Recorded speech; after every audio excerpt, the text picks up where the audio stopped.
చెప్పేవా చెవిలోన ఒక మాట, పువ్వులతో తుమ్మెద చెప్పే మాట.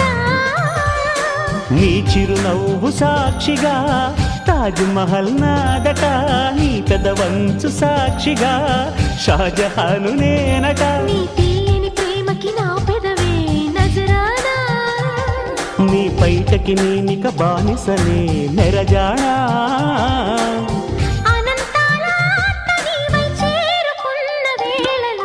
కోకలు కట్టిన కోయిలా కమ్మని కౌగిలియవే.